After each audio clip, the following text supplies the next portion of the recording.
1ல இருந்து 7 வரைக்கும் படிச்சீங்கன்னா இந்த மனாசே ராஜாவானான்னு எழுதியிருக்குல்ல, இவன் என்ன பண்ணான்னு படிங்க. 7ஆம் வசனம் படிங்க.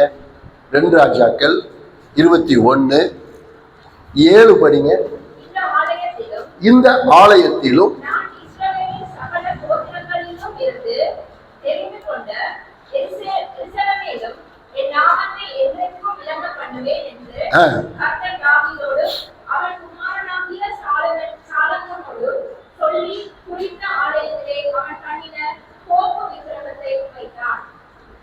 ஆலயத்திலே எதை கொண்டு போய் வச்சிட்டா? விக்கிரகம். தோப்பு விக்கிரகம்னா என்ன? கண்ணுக்குட்டி.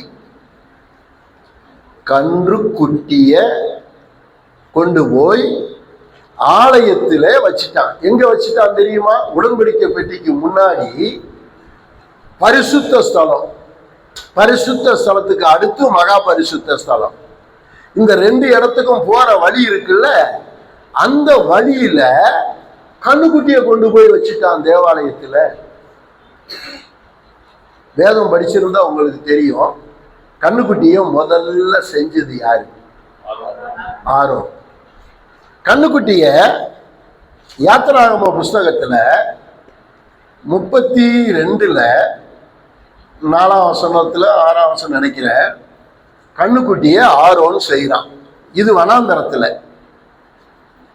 அடுத்து 1 ராஜாக்கள் 12:28-29 படிச்சீங்கன்னா, ரெகபயாம் என்கிற ராஜா தான் கோத்திரமாகிய தான் பட்டணத்திலும் பெத்தேல் என்கிற பட்டணத்திலும் கன்றுக்குட்டிய வச்சு, எருசலேம்ல போய் சாமி கும்பிட வேண்டாம், நீங்க பெத்தேலையும் தானிலையும் கண்ணுக்குட்டியை கும்பிடுங்கடான்னு ரெகபயாம் கண்ணுக்குட்டிய தேசத்துல வச்சான்.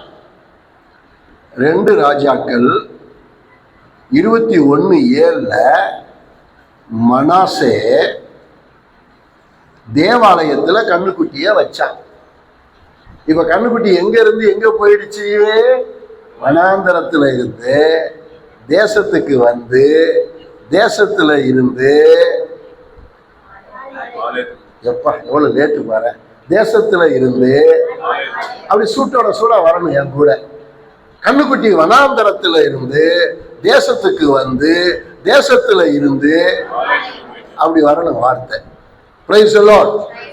ஆனா ஒன்னொன்னையும் 3 முறை சொல்ல வைக்கிறீங்க. கர்த்தருக்கு ஸ்தோத்திரம். இப்ப ஒரு கேள்வி உங்ககிட்ட கேட்கிறேன். தாகோன் கோயில்ல உடன்படிக்கை பெட்டி போனா தாகோன் விழுந்துருச்சு. இப்ப தேவாலயத்திற்கு உள்ள கண்ணுக்குட்டி போனா உடன்படிக்கை பெட்டிக்கு முன்னாடி தான் இருக்கு. இப்ப கண்ணுக்குட்டி விழுமா இல்ல பெட்டி விழுமா? உங்க கருத்தை சொல்லுங்களேன். தப்பு. நீங்க தப்பாதான் சொல்லணும், அப்பதான் நீங்க மாணவர்கள். நான் சரியாதான் நான் சொல்லுவேன், அதான் நான் வாத்தியார்.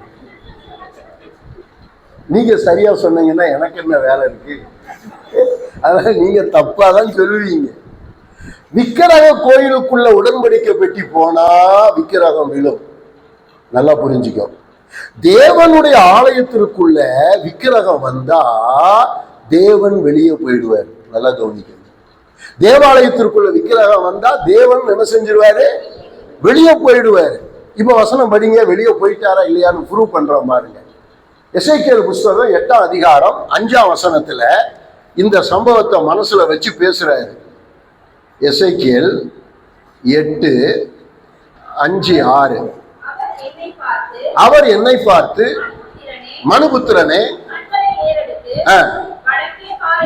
கண்களை ஏறெடுத்து வடக்கை பார் என்றார். என் கண்களை ஏறெடுத்து வடக்கை பார்த்தேன், பலிபீடத்தின் வாசலுக்கு வடக்கே பார்த்தேன், நடையிலே எரிச்சல் உண்டு பண்ணுகிற அந்த விக்கிரகம் இருந்தது. அவர் என்னை நோக்கி, அந்த 6ஆம் வசனம் படிக்கும் பொழுது எனக்கு அழுக வந்துருச்சு. உங்க இருதயமெல்லாம் கல் இருதயம், அழுக வருமானு தெரியாது. நல்ல சதையா இருக்கணும் இருதயம். பைபிள் படிக்கும் பொழுது அழுக வரணும். என்னைக்காச்சும் பைபிள் படிக்கும்போது அழுதுருக்கீங்களா? அழுகலை. சிரிச்சிருக்கீங்களா? சிரிக்கலை. ஆனால் பைபிள் படிக்கும்போது தூங்கியிருப்பீங்களே, அது அது அது அது ஈஸியாக இருக்கும். பைபிள் படிக்கும்பொழுது என்ன வந்துடும்? தூக்கம் வந்துடும். எனக்கெல்லாம் பைபிள் படித்தா அழுக வரும், சிரிப்பு வரும், அப்படியே மூடி வச்சுட்டு டான்ஸ் ஆடுவேன். ஏன்னா அந்த வசனத்தை அப்படி தியானிப்பேனா, அந்த சரக்கு அப்படியே வெளியே வரும் பார், ஆவியானவர் காட்டுவாரா.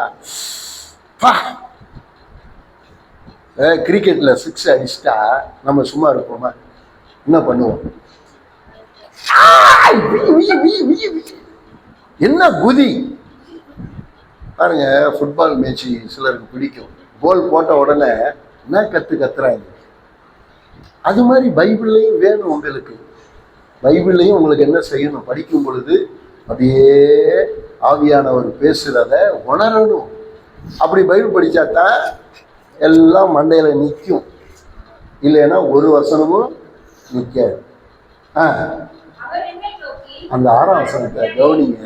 அவர் என்னை நோக்கி, மனுபுத்திரனே, ஆண்டவர் பேசுறாரு, எசேக்கியேல், அவங்க செய்யறத காண்கிறாயாடா, பாக்குறியாடா? அவங்க செய்யறத காண்கிறாயா?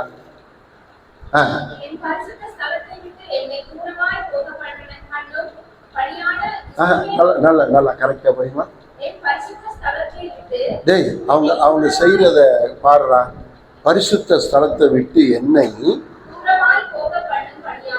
தூரமாய் போக பண்ணும்படியான இஸ்ரவேல் வம்சத்தார் இங்கே செய்கிற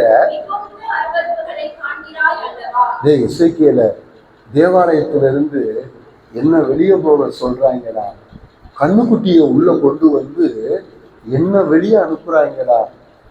என் நாமத்துக்கு மகிமையாக கட்டின தேவாலயம் தான். நான் தாண்டா இந்த தேவாலயத்தை கட்ட சொன்னேன். சாலமோன் கட்டினான்டா. நான் ரொம்ப வருஷமா இந்த தேவாலயத்துல இருக்கிறேன்டா. இன்னைக்கு இந்த ராஜா கண்ணுக்குட்டியை கொண்டு வந்து உள்ள வச்சுட்டு என்ன வெளியே போக வீட்டை காலி பண்ண சொல்ற மாதிரி அழுகிறாரு பாரு கர்த்தர். வீடு அவர் கட்டினது, அவரு வாசம் பண்ற சொந்த வீடு. இவங்க கொண்டு வந்து தேவாலயத்துக்குள்ள குப்பைகளை கொண்டு வந்து போடும்போது கர்த்தர் தேவாலயத்துல இருக்க மாட்டார். ஒரு உண்மையை சொல்லட்டுமா? கோச்சிக்காதீங்க. இன்னைக்கு நிறைய சபையில கர்த்தர் கிடையாதுங்க. ஆனா பாடுவாங்க, ஆடுவாங்க, குதிப்பாங்க, வல்லமையா பிரசங்கம் பண்ணுவாங்க. ஆனா கர்த்தர் இருக்க மாட்டார்.